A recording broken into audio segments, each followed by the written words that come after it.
infection as something that starts this process. So we have this genetic susceptibility, and it causes failure of self-tolerance, and we will have some self-reactive lymphocytes, and apart from that we have some environmental triggers, for example infections or inflammation or tissue injury, and because of these causes, for example infection, inflammation, tissue injury, some antigen presenting cells are activated, and they present the antigen to these self-reactive lymphocytes, and they are activated, and we will have some effector cells, and we will have tissue injury. This is the mechanism of autoimmune disorders. So genetic susceptibility and environmental triggers. About some of the autoimmune disorders, these factors are known. The genes are known, or the environmental triggers are known, and about some of them, they are not known yet, as we will discuss later. The first disorder that we are going to talk about is SLE, or systemic lupus erythematosus. Have you ever seen a patient with SLE, or have you ever heard anything about SLE?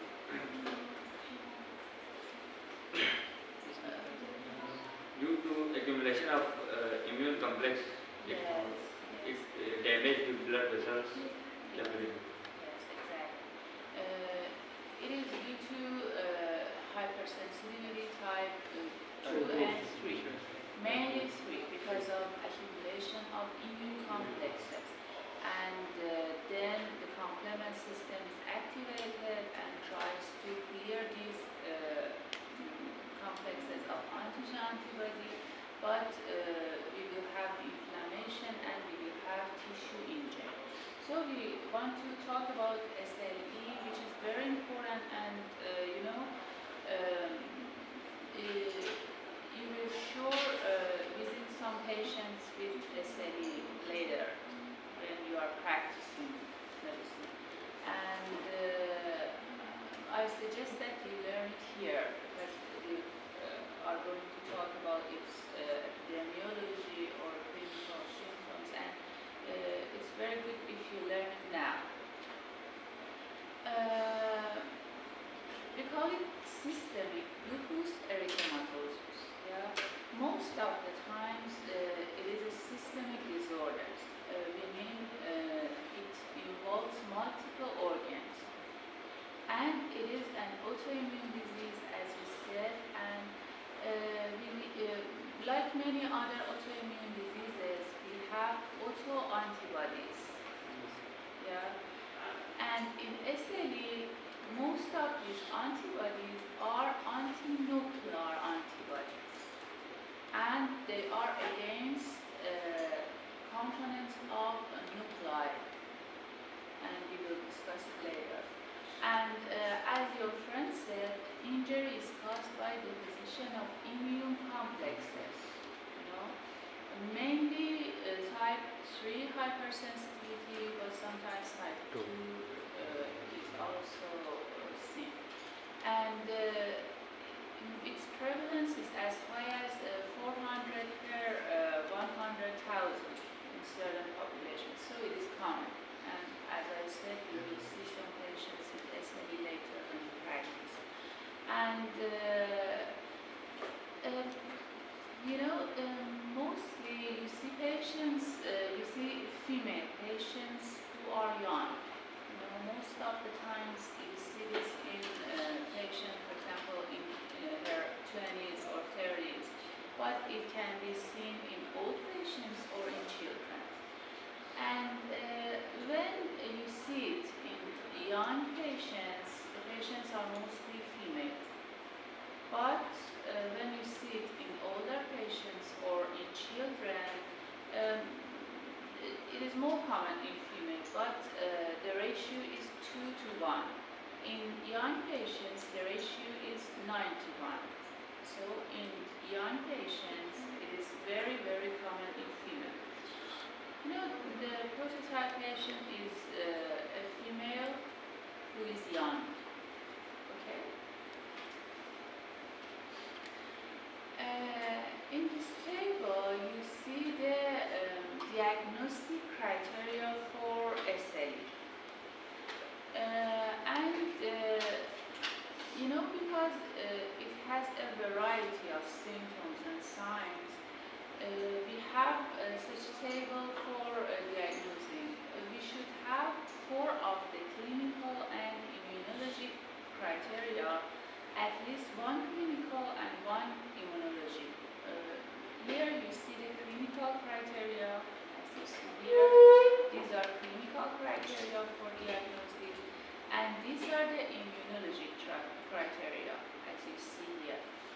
You should have 4 criteria to diagnose SLE, and at least 1 should be clinical or immunology. Now, what are the criteria? The clinical criteria, some of them are related to hair and skin. For example, acute cutaneous lupus, we see malar rash, it's a rash that occurs, or butterfly rash. It occurs here, and photosensitivity, chronic cutaneous lupus, discoid rash, we will talk about later, non-scarring alopecia. Sometimes we have mucosal ulcers, for example, oral or nasal ulcers. Sometimes we have joint disease, serositis, renal disorders, neurologic disorders, and some of them are related to CBC, complete blood count of the patient. Yeah. For example, we have hemolytic anemia, leukopenia or lymphopenia, and thrombocytopenia. So these are the clinical criteria. Okay. So clinical criteria are related to skin, mucosa, other parts, for example, joint, cellular surfaces, renal disorders, neurologic disorders, and some of them are related to blood, for example, hemolytic anemia, leukopenia, thrombocytopenia, and then we have some immunologic criteria, such as what, as we said, we have some antibodies against nuclei or components of nuclei. For example, we have anti-nuclear antibody, anti-double strand DNA antibody, anti-SMIC antibody, which is also a nuclear antigen, SMIC antigen. We have antiphospholipid antibody. We may have low complement. Why do we have low complement in these patients? Because we have antigen-antibody complexes and complement system is activated, and the complement factors are used, and we have low complement. And we also have direct instance which is positive in these patients. So 4 criteria, at least 1 clinical or 1 immunologic criteria should be present to diagnose the patient with SLE. Here we see one of the cutaneous manifestations of systemic lupus erythematosus. What do we see here? It's a rash which has a butterfly appearance. Yeah, and as we said, it is a sign of acute cutaneous lupus. And here, what do we have here? A well-defined blood which is scaly, and it is a manifestation of chronic cutaneous lupus. It is discoid rash of lupus. Hannah, please turn on the pointer. Oh,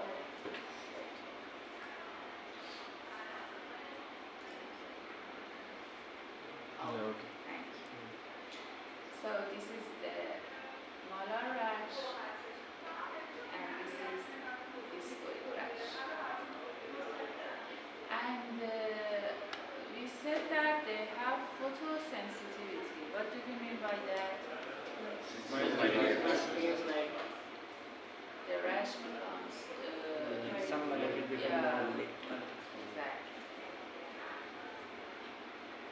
And we said that we have alopecia.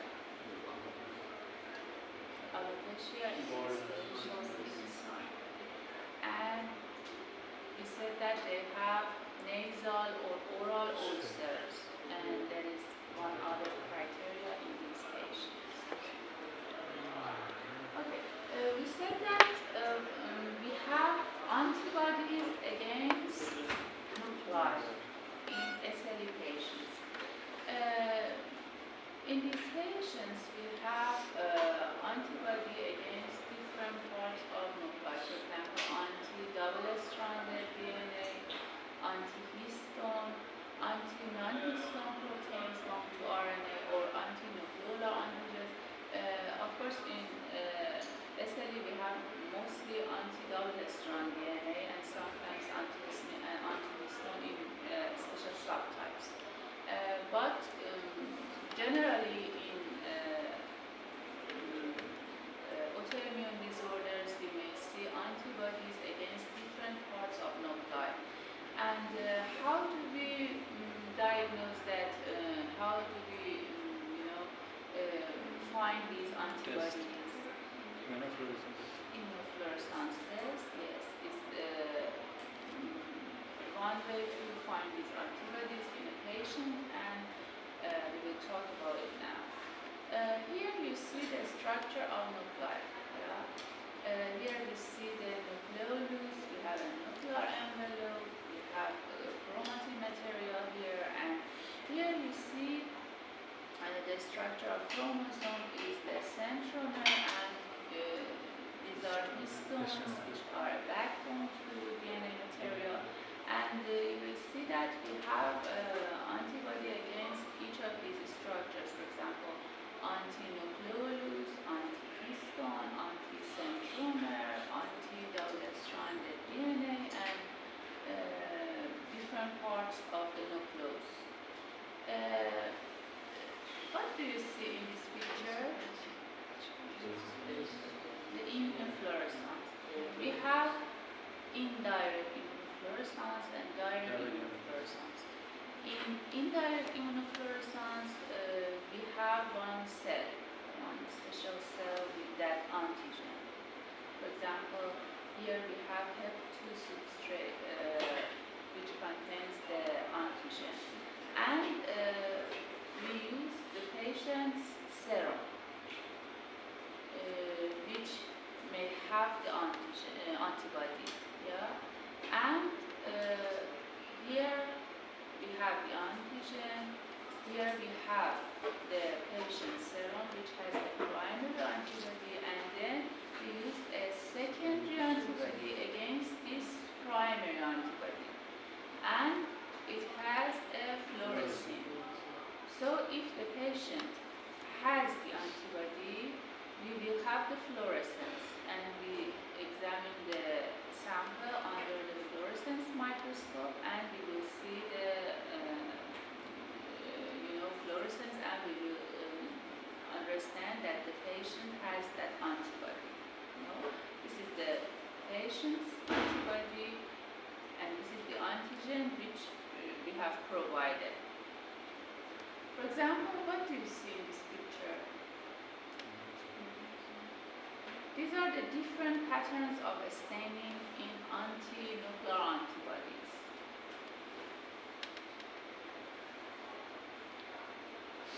We have antibodies against different parts of nuclei, and we have different patterns of staining. For example, here the pattern is but it's homogeneous or diffuse.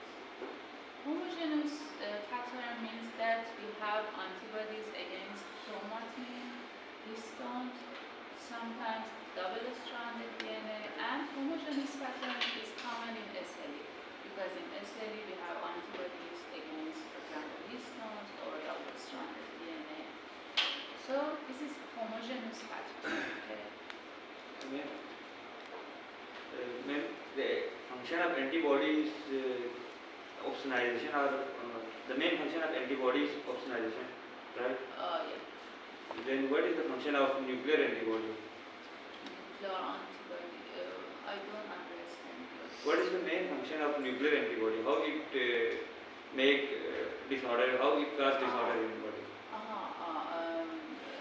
Nuclear antibody. I think anti-nuclear antibody may also, for example, if the cell undergoes apoptosis after this antibody is attached to the antigen, they may also cause some inflammation. For example, if the nuclear material is exposed, for example. I understand your question. You say that because this antigen is inside the cell, I think after attachment of this antibody, maybe the cell undergoes apoptosis and then inflammation may occur. These antibody can only affect the damaged cell. Sorry? These antibody can affect only damaged cell. Means if there is no cell membrane, it can affect. Otherwise, it will not. Look, we have antibodies against cell membranes or antibodies against nuclear material. We can have antibodies against different parts of the cell. And this is what happens in SLE. We have antibodies against nuclei also. Anti-membrane antibodies against different parts of the cytosol, or antibodies against nuclei and seed. And we have one other pattern. Here we see what pattern? Ring pattern, or peripheral staining pattern. If we have sometimes antibodies against double-stranded DNA or nuclear envelope proteins, we have this pattern. Sometimes we see centromeric pattern. As you see here, they are small dots, as you see here. And when do we see centromeric pattern? It is a very common pattern in systemic sclerosis, which we will talk about later. So it is not common in SLE. Okay. Now we are talking about different anti-nuclear antibodies. Some of them are seen in SLE and some are not. Okay. And this pattern is mostly seen in another disease called systemic sclerosis. And systemic sclerosis is,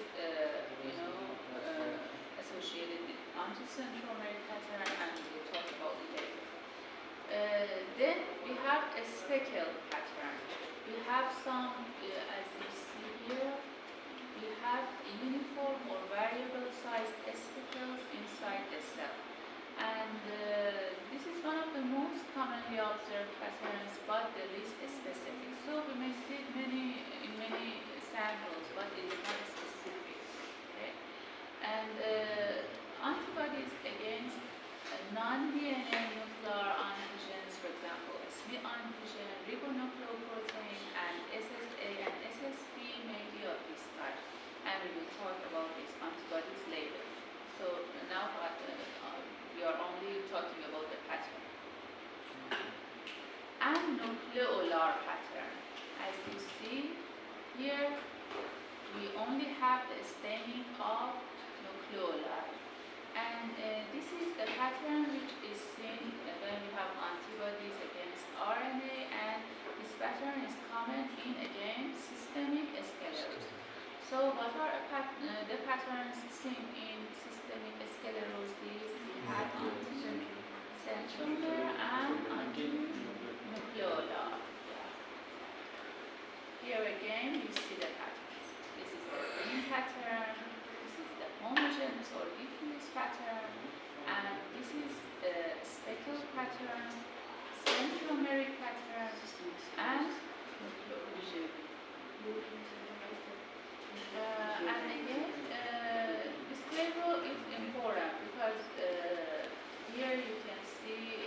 different types of antibodies in different autoimmune disorders. For example, in SLE, which we talked about, we have double-stranded DNA, which is the most important, and it is very specific for SLE. We have SE antigen, which is also specific for SLE, and we can also have a variety of antibodies, and in other diseases as well. We should learn this. Okay. We talked about SLE a bit, but we are going to talk about these disorders as well. So we said that in SLE we have mostly anti-nuclear antibodies, yes? But are they the only antibodies we see in SLE? No. Antiphospholipid. Regarding the question you asked, in SLE, other than anti-nuclear antibodies, we have other types of antibodies. For example, we have antibodies against RBCs, platelets, lymphocytes, and that's why we have anemia, which is hemolytic anemia, because it is due to antibody against RBCs.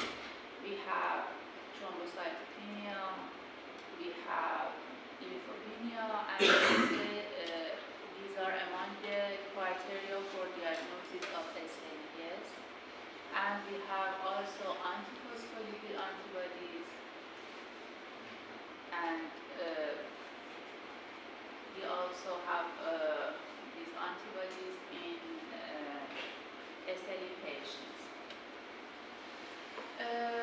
Now we want to talk about pathogenesis of SLE. Okay. We said that in all autoimmune disorders we have genetic susceptibility and environmental factors. In SLE, we also have some genes involved and environmental factors. What are the genes? You may see that in SLE we have a familial association. So you will find out that it may be due to some genes. What are the genes? Some of them which are discovered are HLA-DR2 and HLA-DR3. Okay.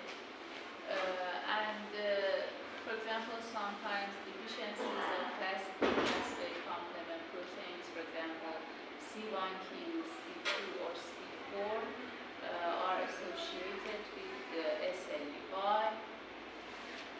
These are important for immune complex. Clearance one. Yes. Because they cannot clear the immune complexes, and that's why deficiency in these factors may predispose to SLE. So we have these genetic factors, HLA-DR2, DR3, and deficiency of C1q, C2, C4. And what is RR? This RR is what? We have relative risk for association of different HLAs and different diseases. And the relative risk for HLA-DR2 and DR3 is low.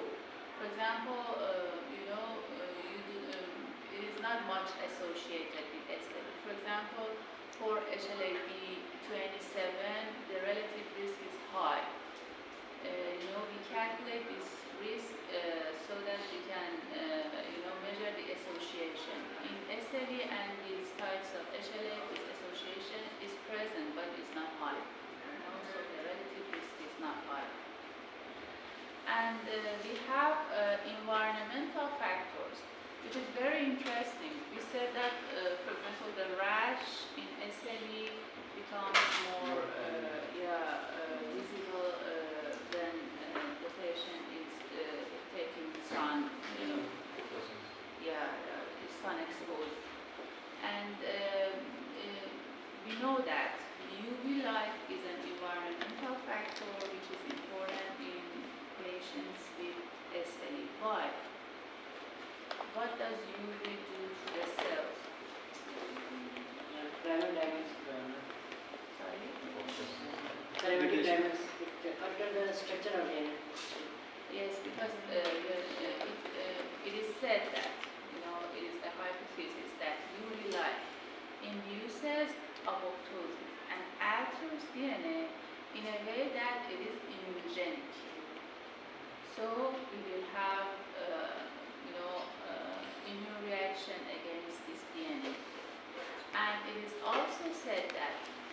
UV light modulates the immune system and it stimulates keratinocytes to produce interleukin-1, and it is a cytokine, as you know, that induces inflammation.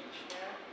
So it is another way that UV light affects the cells and causes this immune reaction. And for SLE, we also know that we have gender bias. We said that it is more common in Females. it is said that sometimes sex hormones or genes located on X chromosome may have a role, and there are also somewhat environmental factors, we cannot say, but factors other than genes. Yeah. And we also know that some drugs can cause symptoms that are similar to SLE, and is called drug-induced SLE. For example, which drugs? Some of them are anti-arrhythmic drugs. For example, hydralazine, propranolol, penicillamine are among the drugs that cause SLE-like disorder. So, can you explain the gender bias again? What are the relations between the hormone disorder and he said that some autoimmune disorders, and the most common among them, SLE, are more common in female patients. Why should it be like this? Because it is related. All of these are something like hypothesis. May be related to sex hormones, for example, estrogen, progesterone, or it may be related to genes located on X chromosome. Why it is considered as environmental factor? Does it depend on the genetic? Yeah, it is in Robbins. Two categories: genetic, non-genetic. Non-genetic, environmental, and gender, yeah. Things from, some of them from outside the body, for example, drugs, something like that. Okay, and we have immunologic factors. The same as other diseases which are autoimmune. For example, in SLE we have failure of self-tolerance in B cells.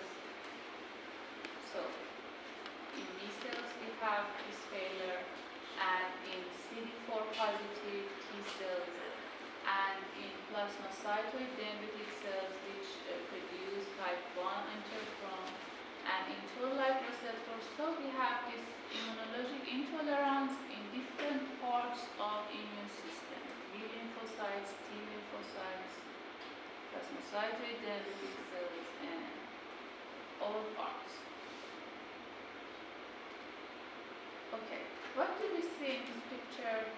Can you explain to me?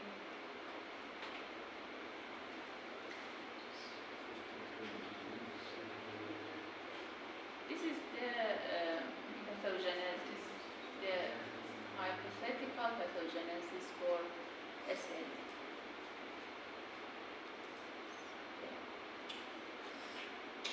What do we have here? Susceptibility genes. Can you give me some examples which HLAs?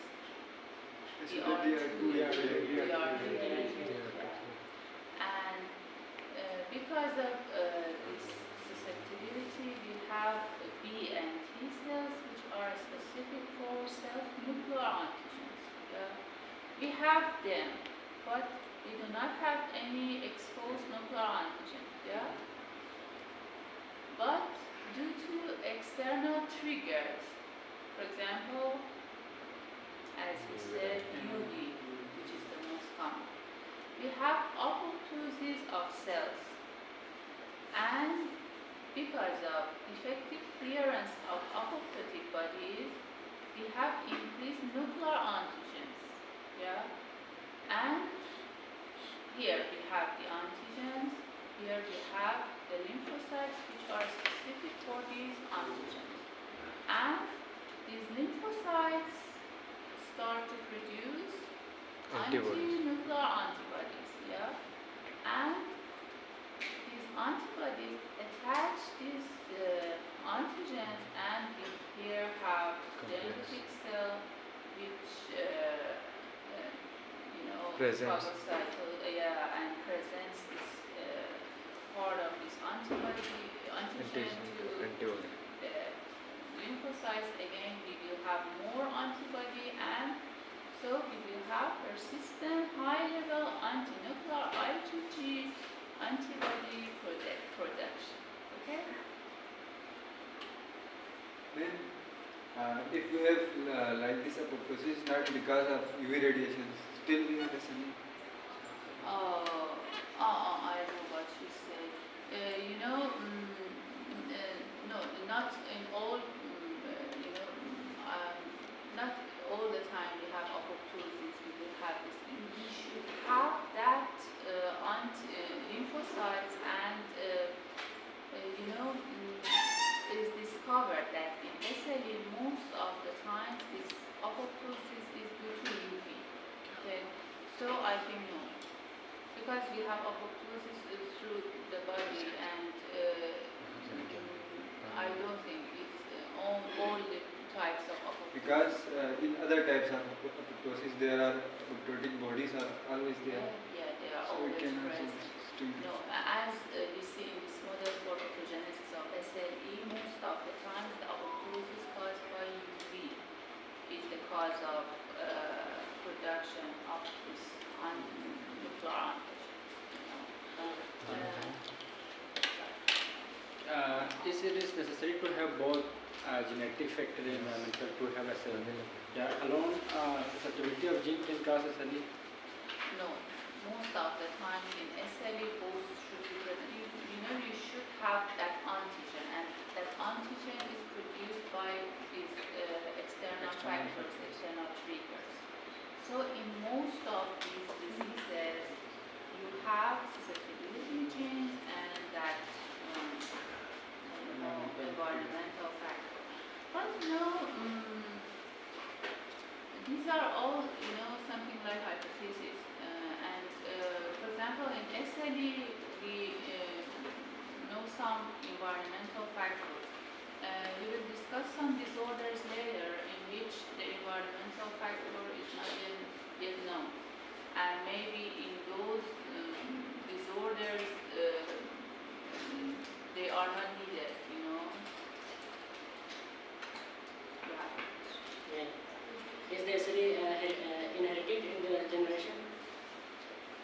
Inherited. Yeah. Yes, it is sometimes familiar, sometimes familiar association is seen, but yes,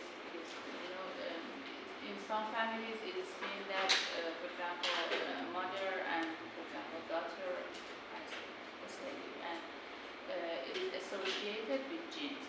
But it is not like, genetic disorders we see, for example. Yeah, it is not like that, but it is associated in familial association seen. Okay. Then, what is the function of toll-like receptor here? Yes, toll-like receptors also play a role in SLE. For example, as you know from inflammation section, when toll-like receptors are involved, they start to produce cytokines. The cell starts to produce cytokines. So in SLE, adaptive immunity is involved. For example, lymphocyte T and T, and toll-like receptors are also involved. For example, if the antibody-antigen complex attaches to these receptors, the cell starts to produce cytokines, and there will be more inflammation. All of these cause inflammation, production of antibody, and tissue damage. Okay. So as we said, most of the systemic lesions of SLE are caused by immune complexes. For example, which type? Three, mostly three. Yeah. And these complexes can be detected in, for example, in kidney, in glomeruli, and in small blood vessels. And we will have low levels of complement, as we said, and we will detect the deposits of complement and Ig in glomeruli. Okay? It is a means of diagnosis of SLE. SLE in, for example, kidney involvement of SLE. You have the tissue biopsy and you will examine it under, fluorescence microscopy, and you will see these deposits there. And it is a means of diagnosis of SLE.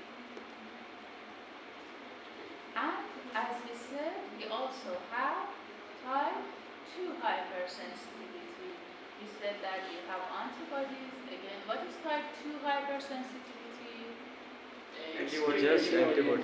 If the antibody attach on receptors and tissue, because the tissue damage. The antigen is present on tissue, so it is not antigen-antibody complex circulate.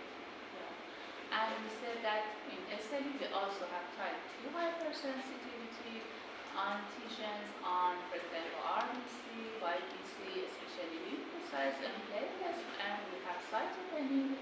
And this is what you asked me. When a cell is intact and not, has not undergone apoptosis, can antinuclear antibody penetrate the cell? No.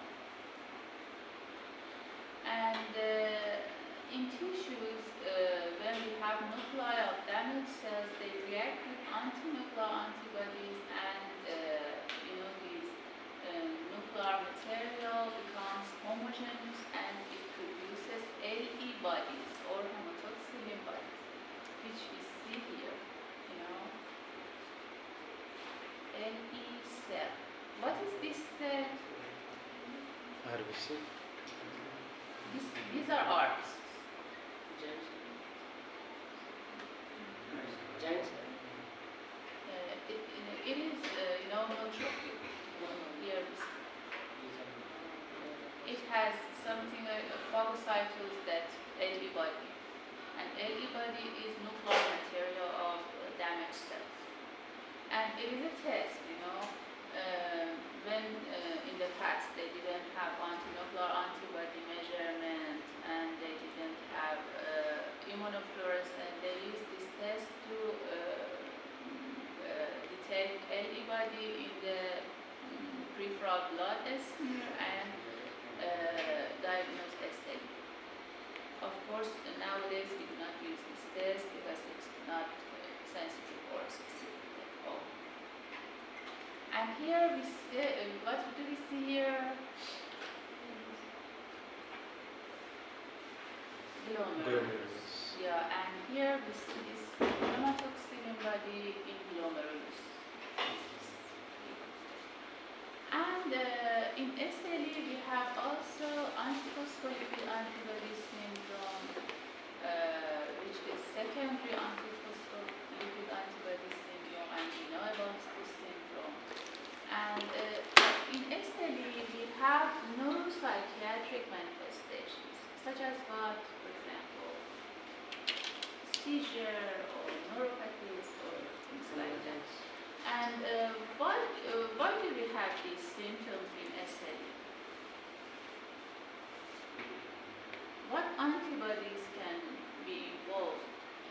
Antibodies that cross the blood-brain barrier, they react with neurons or receptors for neurotransmitters, and they cause neuropsychiatric manifestations. Also, cytokines. We said that in SLE we have inflammation, different kinds of cytokines, and they can affect our neurologic system. Now, we want to talk about the morphology. What histopathologic changes do we have in SLE? As we we said, we have immune complexes and we have immune complexes. They circulate in blood vessels, and so we may have got vasculitis, and we may have acute necrotizing vasculitis, which involves vessels of variable sizes, for example, capillaries, small arteries, arterioles, and we know that the type of necrosis we have in vessels is fibrinoid necrosis. So can you describe what we see here? What is this? This is the vessel, and this is the lumen of the vessel. And here we see this deposition, this fibrinoid material. Here in the vessel's wall. And here we see that the endothelial cells are plump. We have infiltration of inflammatory cells in the vessel wall. So we call it fibrinoid necrosis. So one of the things that we see in SLE, in blood vessels of variable sizes, is fibrinoid necrosis. Okay, about kidney. I hope you're not tired. You are? No? Tired? We are third. You're tired? Yeah. 5 minutes, but yes.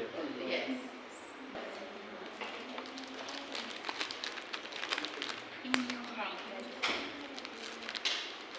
You know, when we have immune complexes,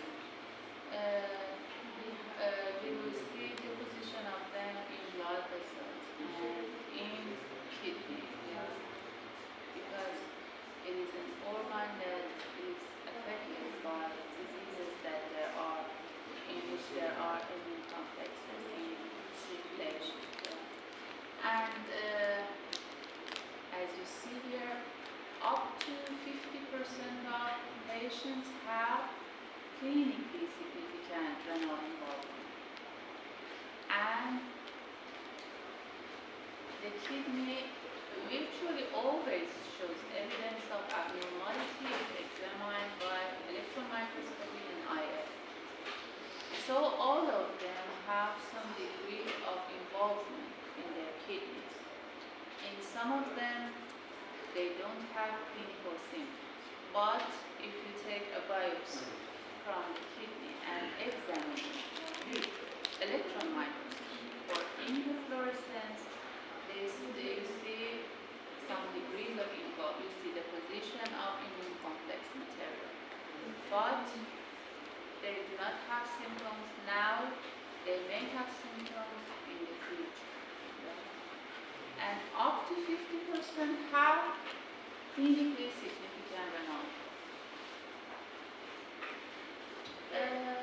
Here we see the different classes of kidney involvement in SLE are present. We have 6 classes. Okay. We have minimal mesangial lupus nephritis, mesangial proliferative, focal and diffuse lupus nephritis, membranous lupus nephritis, and advanced sclerosing lupus nephritis. Class 1 is the least common, and class 4 is the most common pattern seen in these patients.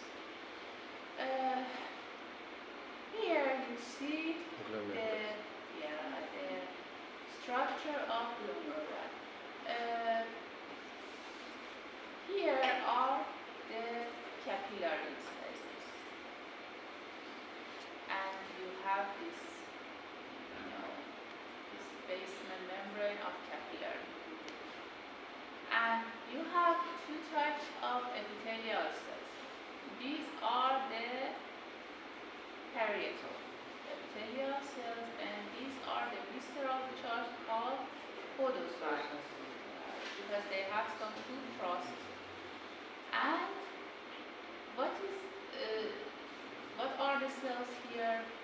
mesangial. Mesangial cells, yes. We have mesangial cells embedded in mesangial matrix, yeah.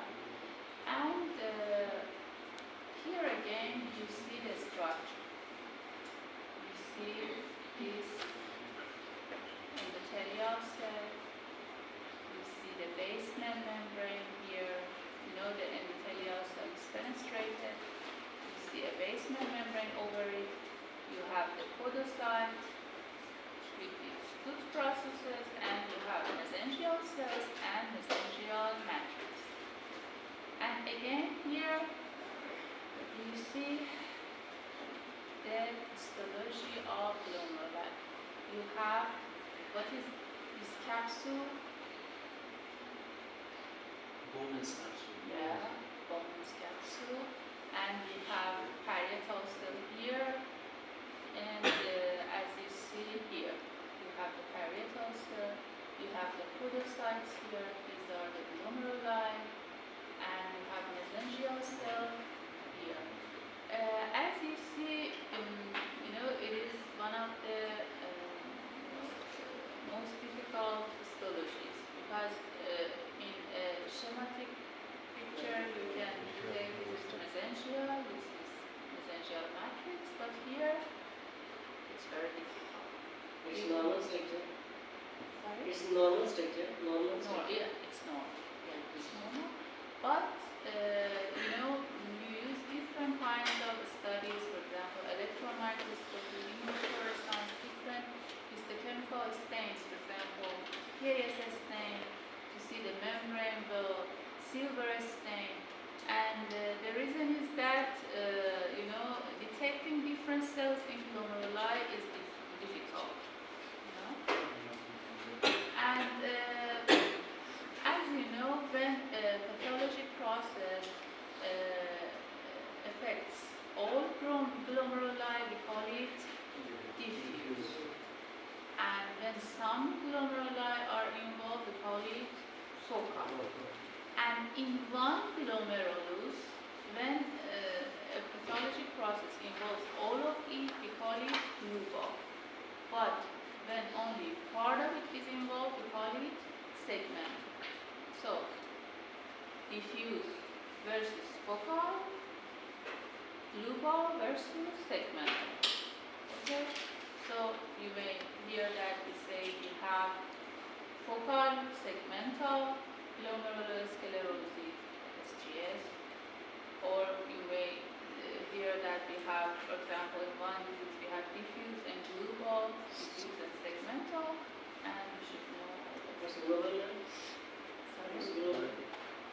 Sorry? Can you repeat the global one again? Lubal, yeah. Lubal What is versus happening in the global? okay, The whole glomeruli affected here. lubal, all the glomeruli. Then what is the difference between diffuse and global? Diffuse and lubal, maybe in some diseases it's present, but all the glomeruli show lubal, pathology. I think I didn't understand your question. Name all these the whole structure of glomerulus. Yes. Number of glomerulus. Yeah. Lubal means that all of these is affected, all of these. But segmental means, for example, only here. Diffuse and global are same. No. Diffuse means, for example, you have a biopsy. You see 20 glomeruli. All of the 20 glomeruli are affected. You call it diffuse. Each glomeruli, for example, only part of it is involved segment. All of it involved lubal. Okay? Diffuse, all of the glomeruli. Okay?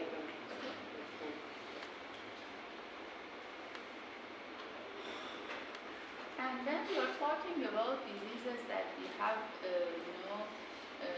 depositions. For example, deposition of immune complex or things like that.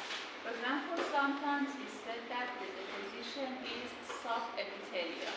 We mean that by saying subepithelial, we mean that it is under these food processes of epithelial cells, podocytes. Okay? So subepithelial means here. Subendothelial means where below Inside the in the blood endothelium. vessel. Sometimes the membrane, basement membrane is affected. And sometimes we have depositions in mesenteric. So we can have depositions in different parts and we have different diseases, pathologies. Okay. Can SLE make a blood clot? So, Can SLE. SLE cause a thrombosis? sorry, SLE. Can SLE cause thrombosis? thrombosis, yeah, because it is associated with antiphospholipid antibodies. And you know, deposition of immune complexes in vessels can also lead to thrombosis. We said that the least common class of SLE involvement of kidney is minimal mesangial lupus nephritis. It is when we have immune complex deposition in mesangium, but it is minimal mesangium. And you know, when you examine it by light microscopy, you see nothing. But with immunofluorescence and electron microscopy, you see what deposition. Okay. Class 2, mesangial proliferative. What do we mean? In mesangium, we have deposition and proliferation of mesangial cells, but glomeruli are not involved. Okay. We have focal lupus nephritis and diffuse lupus nephritis, class 4. Class 3, focal lupus nephritis. I said focal means not all glomeruli are involved. Yeah, Segmental. no, focal. Some Not girl. segment. Some Some of girl. the Less than 50%. Less than 50% are involved. Can one of you please tell me the difference between diffuse and focal, segmental, and I think you didn't understand. Global. You said Global. when all the glomeruli are involved, it is diffuse. Okay.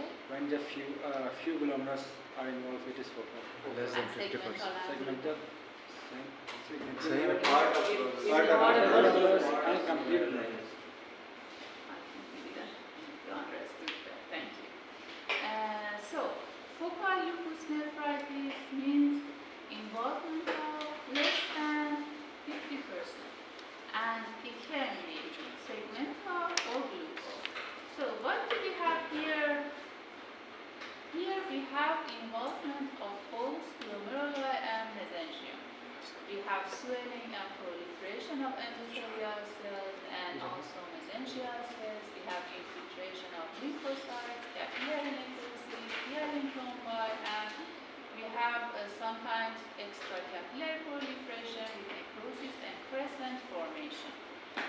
What are the symptoms of patients in class 3? Blood in Hematuria, Proteinuria.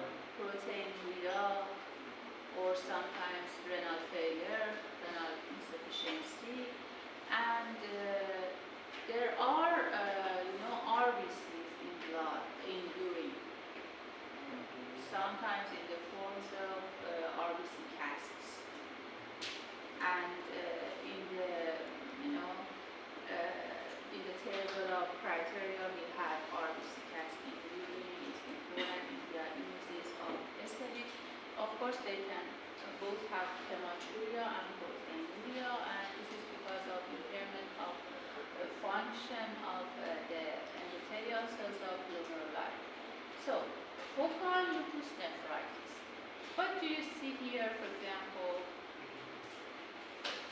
Part segmental. Yeah, it's segmental, and you see here, compare this area with this area. Accumulation of Yeah, it is crowded. crowded. Yeah, because there is infiltration of PMS here, and mesangium is, proliferated, and Also here, you see, here we have infiltration of PMS, and we have this necrosis in some areas, and also here, see necrosis here. And diffuse lupus nephritis, as we said, is the most common and most severe form, and the lesions are identical to class 3, but more than 50% of glomeruli are involved. Again, we have, for example, proliferation of endothelial cells, mesangial cells, epithelial cells. We can have crescent formation, and sometimes we have immune complex deposit below the endothelium, and we will have structures like wire loop that can be identified in light microscope. Here you see this glomerulus, which is something crowded, and infiltration of inflammatory cells. You see PMS here. It may be a bit difficult to both for you and for us, when we want to examine a biopsy of kidney, we use different modalities. We use light microscope, electron microscope, immunofluorescence. But we want to see it here, but I do not expect you to diagnose this. You should know each class with its characteristics, but I will not give you the picture and expect you to detect which class is this. Just see the pictures to be familiar with the chain. Here you see, for example, the wire loop, and we will have mesangial extension, crescent formation. Again, what do we see here? Wire loop, wire loop because of immune complex deposition. And here we see again immune complex deposition here. And what do you see here? What are these granular materials? Deposition of immune complex, which is seen in immunofluorescence microscope. Class 5. Class 5 is membranous lupus nephritis, which we have diffuse thickening of capillary walls because of deposition of subepithelial immune complexes. And these patients have, listen, tired. Very membranous lupus nephritis. Thickening of capillary walls because of deposition of subepithelial. Can you show the last slide? Here, What is immune complex in this? here.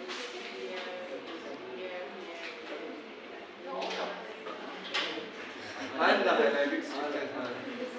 Green color. All the green color structures are immune complex. No. Some of them are here. You see. Centromeric pattern like No, that? this is different. This is the glomerulus. Okay. You have the position of immune complexes here. Unbroken Parenchymal, dense. It's dense, maybe it's not here. Let me show. Farsi نگم؟ فارسی بگم؟ پررنگ. ببین شما مثلا نگاه کن، اینو مقایسه کن با مثلا این پررنگ‌تره. ببین اینا پررنگ‌تره. ولی این رنگ بک‌گراند نه. پررنگه. Then when we do that immunofluorescence, we take the tissue out of our body, like biopsy.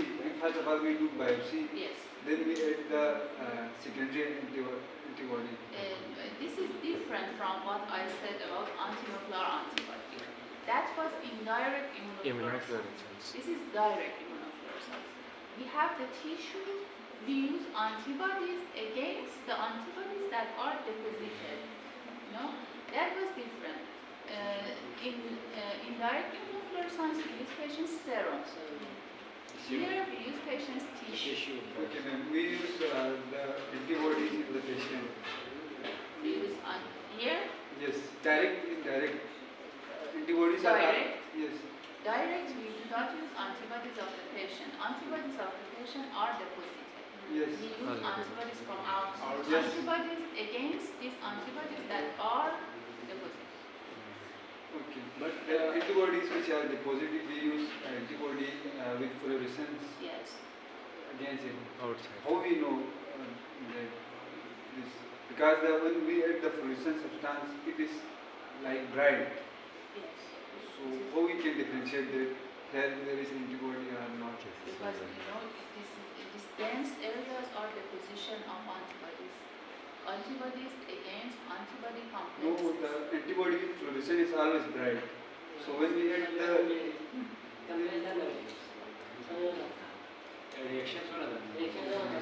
No, how we diagnose that it is immune complex is there? Yes. Before putting the antibody from outside, how we diagnose that it has a complex there already there?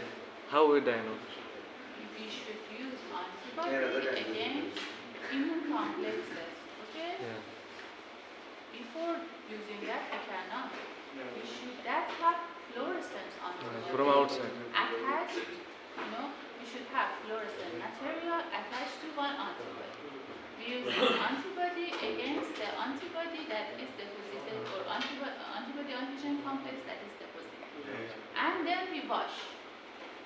If no attachment is formed, we wash and all the fluorescent material is gone away. So we don't have any fluorescence. Fluorescence density. But if attachment has occurred, we wash and that See will not go fluorescence. out. So we will see the fluorescence. Okay?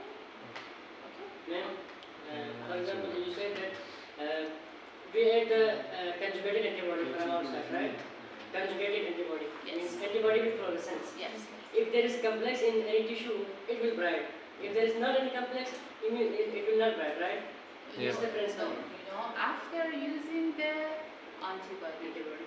we will wash. Wash. After wash. After wash, if attachment has occurred, the wash will not take away the antibody. Then you will see the brightness. Yeah. Right. is there the only difference that in indirect we use serum, serum of patient.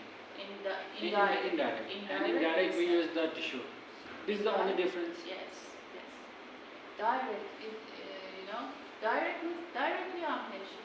Indirect, by patient. But cells. both we are using the conjugated antibody. That's the method, The method is fluorescence. We use conjugated fluorescent material. There are different conjugates. For example, in immunohistochemistry, what conjugate you use? For example, conjugate chromogen conjugate. Yeah. There are different conjugates. This is fluorescent conjugate. Sometimes we have chromogen. Sometimes we have substrate and enzyme. The only thing we want is to conjugate with something that can be detected, that we can detect, Okay? So somebody tell me what did I say? Indirect. Did you understand? Is it okay? So, membranous lupus nephritis, we have severe proteinuria and nephrotic symptoms. We have thickening of glomerular basement membrane zone. And the advanced class of lupus nephritis is advanced sclerosis type class 6. We have a sclerosis of more than 90% of glomeruli, and we have end-stage renal disease, ESRD. And you know that sclerosis is the last thing seen in inflammations and all the reactions. So, we're gonna rest. We have skin manifestations such as rash, butterfly. Malar Yes, rash. butterfly rash or malar rash. In skin, we also have this, you see here, what is this part? Epidermis. Epidermis, and here we have dermis, and Keratinocytes. yes, we have this degeneration of basal cells of epidermis, and in immunofluorescent, what kind of immunofluorescent do we have here? Direct. Direct immunofluorescence on skin. We have linear deposition of course we cannot call it linear, it is lupus span, it is called lupus span. We have deposition of Ig along the basement membrane, okay?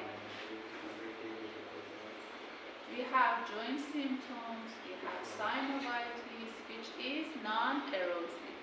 In RA, we have erosive synovitis, okay? It destructs joints. We have, as we said, CNS symptoms, and we have one of the most important manifestations is involvement of cerebral cavity. And we have pericarditis, we may also have pericardial component, and we have cardiovascular system involvement, we have a special kind of endocarditis, which is lignant sacs endocarditis, and it is kind of endocarditis which is non-bacterial, and we have deposits on the walls, leaflets, and also in the skin lines, we have, we call it systemic. We have symptoms all over the body. And most of the things I said were about systemic lupus.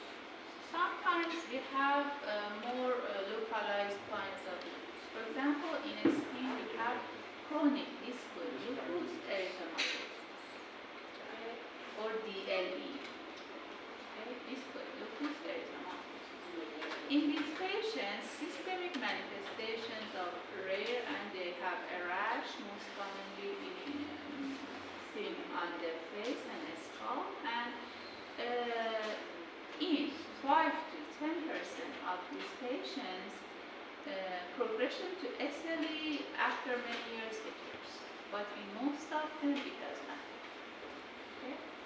And they may 35% of them may have positive INA test, but most of the times anti-double stranded DNA is not positive. Okay? And we also have subacute cutaneous lupus, which is something between DLE and SLE. And their skin rash is more, widespread, and they may have mild systemic symptoms, and they have a strong association with antibodies against SSA and HLA-DR3. And as last, we have drug-induced lupus, as I said, due to, for example, hydralazine, propranolol, isoniazid, penicillamine, and it is important to know that they have antibodies against histones. Anti-histone antibody is seen in drug-induced lupus, and that's it. Can have